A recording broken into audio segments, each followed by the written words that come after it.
നമസ്കാരം. മലയാളി വാർത്ത ഇൻസൈഡിലേക്ക് സ്വാഗതം. അമേരിക്കയും ഇറാനും തമ്മിലുള്ള സംഘർഷം ചരിത്രത്തിലെ ഏറ്റവും രൂക്ഷമായ ഘട്ടത്തിലേക്ക് നീങ്ങുന്നു. USS എബ്രഹാം ലിങ്കൺ എന്ന വിമാനവാഹിനി കപ്പലിന്റെ നേതൃത്വത്തിലുള്ള അമേരിക്കൻ നാവികപ്പട അറബിക്കടലിൽ നിലയുറപ്പിച്ചതോടെ ഇറാൻ തങ്ങളുടെ ആണവ കേന്ദ്രങ്ങൾ മണ്ണിനടിയിൽ കൂടുതൽ ആഴത്തിലേക്ക് ഒളിപ്പിക്കാൻ തുടങ്ങിയതായി പുതിയ ഉപഗ്രഹ ദൃശ്യങ്ങൾ വ്യക്തമാക്കുന്നു. ഇതിനിടെ ഇറാന്റെ ആണവ കേന്ദ്രങ്ങൾ വീണ്ടും പ്രവർത്തന സജ്ജമായതായാണ് വിവരം. ഇസ്ഫഹാൻ, നടാൻസ് എന്നീ രണ്ട് പ്രധാന ആണവ കേന്ദ്രങ്ങളുടെ മുകളിൽ ഇറാൻ പുതിയ മേൽക്കൂരയടക്കം നിർമ്മിച്ചതായാണ് റിപ്പോർട്ടുകൾ. ജൂണിൽ ഇസ്രയേലും ഇറാനും തമ്മിൽ നടന്ന 12 ദിവസത്തെ യുദ്ധത്തിനു ശേഷം ബോംബിട്ട് നശിപ്പിച്ച ആണവ കേന്ദ്രങ്ങളിൽ നടക്കുന്ന ആദ്യത്തെ പ്രധാന നിർമ്മാണ പ്രവർത്തനമാണ് ഇത്. പുതിയ ആണവ നിർമ്മാണത്തിന് സൗകര്യമൊരുക്കുന്നതിനേക്കാൾ അവശിഷ്ടങ്ങൾക്കിടയിൽ കുഴിച്ചിട്ടിരിക്കുന്ന സെൻസിറ്റീവ് ഉപകരണങ്ങളും യുറേനിയം ശേഖരവും സംരക്ഷിക്കുക എന്നതായിരിക്കാം ഒരുപക്ഷെ ഈ മേൽക്കരകളുടെ ഉദ്ദേശമെന്ന് വിദഗ്ധർ വിശ്വസിക്കുന്നു. പ്ലാനറ്റ് ലാബ്സ് PBCയാണ് ഈ ഉപഗ്രഹ ചിത്രങ്ങൾ പുറത്തുവിട്ടത്. ജൂണിൽ ഇസ്രയേലും ഇറാനും തമ്മിൽ നടന്ന 12 ദിവസത്തെ യുദ്ധത്തിനു ശേഷം ഇറാന്റെ ആക്രമിക്കപ്പെട്ട ആണവ കേന്ദ്രങ്ങളിൽ ഉപഗ്രഹങ്ങളിൽ വ്യക്തമായി കാണുന്ന ആദ്യത്തെ പ്രധാന പ്രവർത്തനമാണ് ഇത്. ഈ മേൽക്കൂരകൾ ഭൂതലത്തിൽ നടക്കുന്ന കാര്യങ്ങൾ ഉപഗ്രഹ നിരീക്ഷണത്തിൽ നിന്ന് മറയ്ക്കുന്നതാണ്. നിലവിൽ അന്താരാഷ്ട്ര ആണവോർജ്ജ ഏജൻസി ഇൻസ്പെക്ടർമാർക്ക് ഈ കേന്ദ്രങ്ങളിൽ പ്രവേശനം നിഷേധിച്ചിരിക്കുന്നതിനാൽ ഉപഗ്രഹ നിരീക്ഷണമാണ് അവരെ സംബന്ധിച്ചിടത്തോളം ഏകമാർഗം. ഇരു കേന്ദ്രങ്ങളിലെയും പ്രവർത്തനങ്ങളെക്കുറിച്ച് ഇറാൻ ഔദ്യോഗികമായി പ്രതികരിച്ചിട്ടില്ല. ഐക്യരാഷ്ട്രസഭയുടെ ആണവ നിരീക്ഷണ ഏജൻസിയായ IAEA പ്രതികരിച്ചിട്ടില്ല. ഇറാനിലെ പ്രതിഷേധങ്ങൾ അടിച്ചമർത്തിയതിനെ തുടർന്ന് സൈനിക നടപടി ഉണ്ടാകുമെന്ന് US പ്രസിഡന്റ് ഡൊണാൾഡ് ട്രംപ് തുടർച്ചയായി ഭീഷണിപ്പെടുത്തുന്നതിനിടയിലാണ് ആണവ കേന്ദ്രങ്ങളിൽ നവീകരണ പ്രവർത്തനങ്ങൾ നടന്നിരിക്കുന്നത്. വിദഗ്ധരുടെ വിലയിരുത്തലിനനുസരിച്ച് പുതിയ മേൽക്കൂരകൾ ആണവ കേന്ദ്രങ്ങളുടെ പുനർനിർമ്മാണം ആരംഭിച്ചതിന്റെ സൂചനയല്ല. ആക്രമണത്തിൽ നിന്ന് രക്ഷപ്പെട്ട യുറേനിയം സ്റ്റോക്കുകളും മറ്റു പ്രധാന സാമഗ്രികളും അമേരിക്കയുടെയോ ഇസ്രയേലിന്റെയോ കണ്ണിൽപ്പെടാതെ മാറ്റാനോ പരിശോധിക്കാനോ ഉള്ള ശ്രമമാണ് എന്നാണ് പ്രതിരോധ വിദഗ്ധർ വിലയിരുത്തുന്നത്.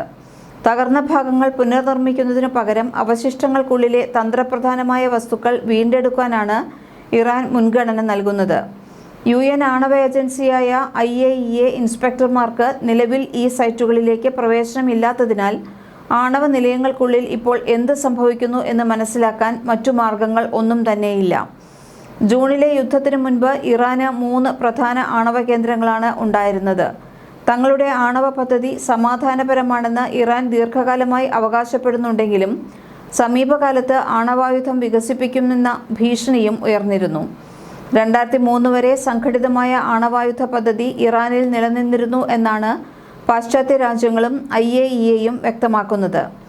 തെഹ്റാനിൽ നിന്ന് 220 കിലോമീറ്റർ തെക്കുഭാഗത്ത് സ്ഥിതി ചെയ്യുന്ന നതാൻസ് കേന്ദ്രം ഇറാനിലെ യുറേനിയം സമ്പുഷ്ടീകരണത്തിന്റെ ഭൂരിഭാഗവും നടന്നിരുന്ന സ്ഥലമാണ്. യുദ്ധത്തിനു മുമ്പ് ഇവിടെ 60% വരെ യുറേനിയം സമ്പുഷ്ടീകരണം നടത്തിയിരുന്നുവെന്ന് IAEA അറിയിച്ചിരുന്നു. ആയുധ നിലവാരമായ 90%-ലേക്ക് എത്താൻ ഇതിൽ നിന്ന് ചെറിയ സാങ്കേതിക ചൂട് മാത്രമേ വേണ്ടൂവെന്ന് വിദഗ്ധർ ചൂണ്ടിക്കാട്ടുന്നു. ഇസ്ഫഹാനിന് സമീപമുള്ള കേന്ദ്രം പ്രധാനമായും സെൻട്രിഫ്യൂജുകളിൽ ഉപയോഗിക്കുന്ന യുറേനിയം വാതകം ഉൽപ്പാദിപ്പിക്കുന്നതിനായിരുന്നു. മൂന്നാമത്തെ കേന്ദ്രമായ ഫോഡോ തലസ്ഥാനത്തിന്റെ തെക്കുപടിഞ്ഞാറായി മലനിരകൾക്കിടയിൽ സ്ഥിതി ചെയ്യുന്ന ശക്തമായി സംരക്ഷിക്കപ്പെട്ട സമ്പുഷ്ടീകരണ കേന്ദ്രമാണ്. കഴിഞ്ഞ വർഷത്തെ യുദ്ധത്തിനിടെ ആദ്യം ഇസ്രയേൽ ഈ കേന്ദ്രങ്ങളെ ലക്ഷ്യമാക്കി ആക്രമണം നടത്തിയിരുന്നു. തുടർന്ന് അമേരിക്ക ബങ്കർ ബസ്റ്റർ ബോംബുകളും ടോമഹാക്ക് ക്രൂസ് മിസൈലുകളും ഉപയോഗിച്ച് ആക്രമണം നടത്തി. ഇതോടെ ഇറാന്റെ ആണവ പദ്ധതി ഗൗരവമായി തകർന്നതായി വൈറ്റ് ഹൗസ് വിലയിരുത്തിയിരുന്നു എങ്കിലും നാശനഷ്ടത്തിന്റെ കൃത്യമായ വിശദാംശങ്ങൾ ഇതുവരെയും പരസ്യമാക്കിയിട്ടില്ല. ആക്രമണങ്ങൾക്ക് ശേഷം IAEA ഇൻസ്പെക്ടർമാർക്ക് ഈ കേന്ദ്രങ്ങളിൽ പ്രവേശനം അനുവദിച്ചിട്ടുമില്ല. നതാൻസിലെ ഭൂതല സമ്പുഷ്ടീകരണ കെട്ടിടം ജൂൺ 13 ഇസ്രയേൽ ആക്രമിച്ചതോടെ പ്രവർത്തനരഹിതമായതായാണ് IAEA director general Rafael Mariano Grossi വ്യക്തമാക്കിയിരുന്നത്. ജൂൺ 22 അമേരിക്ക നടത്തിയ തുടർ ആക്രമണത്തിൽ ഭൂഗർഭ സൗകര്യങ്ങളും വലിയ തോതിൽ തകർന്നതായാണ് വിലയിരുത്തൽ. ഉപഗ്രഹ ചിത്രങ്ങൾ പ്രകാരം ഡിസംബർ മുതൽ നതാൻസിൽ കേടുപാടേറ്റ കെട്ടിടത്തിന് മുകളിൽ മേൽക്കൂര നിർമ്മാണം ആരംഭിച്ചിട്ടുണ്ട്. മാസാവസാനം അത് പൂർത്തിയാകുകയും ചെയ്തു. എന്നാൽ വൈദ്യുതി സംവിധാനം ഇപ്പോഴും തകർന്ന നിലയിൽ തന്നെയാണ്. നതാൻസിന് സമീപമുള്ള പിക്കാക്സ് മൗണ്ടൻ എന്നറിയപ്പെടുന്ന പ്രദേശത്ത് 2023 മുതൽ ആരംഭിച്ച ഭൂഗർഭ നിർമ്മാണ പ്രവർത്തനങ്ങളും തുടരുന്നതായി ഉപഗ്രഹങ്ങൾ കാണിക്കുന്നു. ഇവിടെ പുതിയ ഭൂഗർഭ ആണവ കേന്ദ്രം നിർമ്മിക്കുകയാണ് എന്ന സംശയവും ഉണ്ട്. നടാൻസ് ആണവ നിലയം നേരത്തെയും ലോകശ്രദ്ധ നേടിയിട്ടുണ്ട്. ഏകദേശം 19,000 സെൻട്രിഫ്യൂജുകൾ ഇവിടെ ഉണ്ടെന്നാണ് കണക്ക്. 2007 മുതൽ 2010 വരെയുള്ള കാലഘട്ടത്തിൽ സ്റ്റക്സ്നൈറ്റ് സൈബർ ആക്രമണമാണ് ഇതിൽ പ്രധാനം. US, ഇസ്രയേലി ഇന്റലിജൻസ് ഏജൻസികൾ വികസിപ്പിച്ച ഈ ഡിജിറ്റൽ വൈറസ് ആണവ നിലയത്തിലെ സോഫ്റ്റ്വെയറുകളെ ബാധിക്കുകയും സെൻട്രിഫ്യൂജുകൾ സ്വയം നശിക്കാൻ കാരണമാവുകയും ചെയ്തിരുന്നു. ഹാർഡ്വെയറുകളെ നേരിട്ട് തകർക്കാൻ ശേഷിയുള്ള ലോകത്തിലെ ആദ്യത്തെ സൈബർ വൈറസായിരുന്നു ഇത്. ഇസ്ഫഹാനിലും സമാനമായ മേൽക്കൂര നിർമ്മാണം ജനുവരി 1 പൂർത്തിയായി. അതേസമയം സമീപമുള്ള മലനിരയിലെ 2 തുരങ്കങ്ങൾ മണ്ണിട്ട് അടച്ചതായും 3ാമത്തെ തുരങ്കം സുരക്ഷാ നടപടികളോടെ തുറന്നതായും ചിത്രങ്ങൾ സൂചിപ്പിക്കുന്നു. ഉപഗ്രഹ നിരീക്ഷണം ഒഴിവാക്കി അവശേഷിക്കുന്ന സാമഗ്രികൾ വീണ്ടെടുക്കാനുള്ള ശ്രമത്തിന്റെ ഭാഗമാണ് ഈ നീക്കങ്ങൾ എന്ന വിലയിരുത്തലാണ് വാഷിംഗ്ടണിലെ institute for science and international സെക്യൂരിറ്റിയിലെ ഗവേഷക സാറ ബാർക്കാർഡ് നടത്തുന്നത്. ജെയിൻസ് എന്ന ഓപ്പൺ സോഴ്സ് ഇന്റലിജൻസ് സ്ഥാപനത്തിലെ വിദഗ്ധൻ ഷോൺ ഒക്കോണറും ഇത് പുനർനിർമ്മാണമല്ല, മറിച്ച് പ്രവർത്തനങ്ങൾ മറയ്ക്കാനുള്ള ശ്രമമാണെന്ന അഭിപ്രായം പങ്കുവച്ചു. യുദ്ധത്തിനു ശേഷം ഇറാൻ തങ്ങളുടെ ബാലിസ്റ്റിക് മിസൈൽ പദ്ധതിയും പുനഃസ്ഥാപിക്കുന്നതായും ടെഹ്റാനിന് സമീപമുള്ള പാർച്ചീൻ സൈനിക സമുച്ചയത്തിൽ ഉൾപ്പെടെ നിർമ്മാണ പ്രവർത്തനങ്ങൾ നടക്കുന്നതായും റിപ്പോർട്ടുകളുണ്ട്.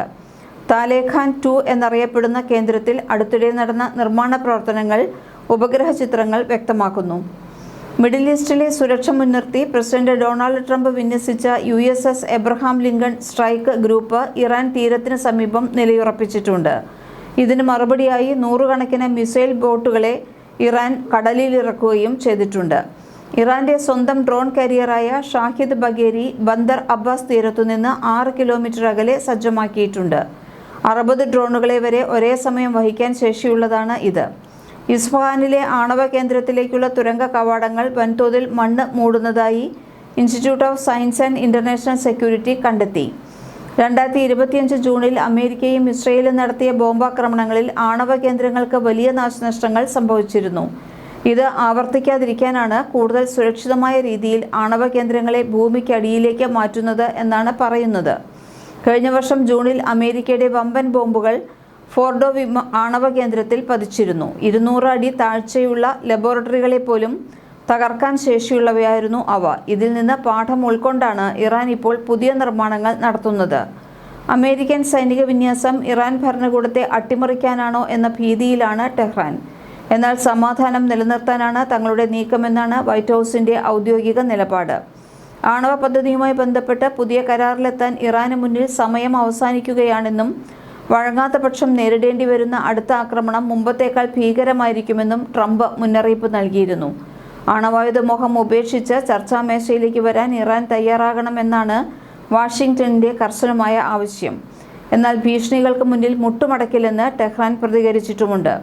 ഇറാനിലെ പ്രക്ഷോഭകാരികളെ ക്രൂരമായി അടിച്ചമർത്തുന്നതിനെതിരെയും US പ്രസിഡന്റ് ഡൊണാൾഡ് ട്രംപ് ശക്തമായ മുന്നറിയിപ്പ് നൽകിയിട്ടുണ്ട്. ഇറാൻ തങ്ങളുടെ ആണവ പദ്ധതിയെക്കുറിച്ച് ചർച്ചയ്ക്ക് തയ്യാറായില്ലെങ്കിൽ സൈനിക നടപടി ഉണ്ടാകുമെന്നു തന്നെയാണ് ട്രംപിന്റെ ഭീഷണി. ഇതിന്റെ ഭാഗമായി USS എബ്രഹാം ലിങ്കൺ ഉൾപ്പെടെയുള്ള യുദ്ധക്കപ്പലുകൾ മധ്യേഷ്യയിൽ നിലയുറപ്പിച്ചിരിക്കുകയാണ്. യുറേനിയം സമ്പുഷ്ടീകരണം സമാധാനപരമായ ആവശ്യങ്ങൾക്കാണെന്നാണ് ഇറാൻ അവകാശപ്പെടുന്നത് എങ്കിലും ആണവായുധ നിർമ്മാണത്തിലേക്ക് അവർ നീങ്ങുകയാണെന്ന് ഇസ്രയേലും പാശ്ചാത്യ രാജ്യങ്ങളും ഭയക്കുന്നു. പുതിയ സാഹചര്യത്തിൽ ഇറാൻ അമേരിക്കൻ ബന്ധം കൂടുതൽ വഷളായിരിക്കുകയാണ്. മലയാളി വാർത്ത ഇൻസൈഡ്.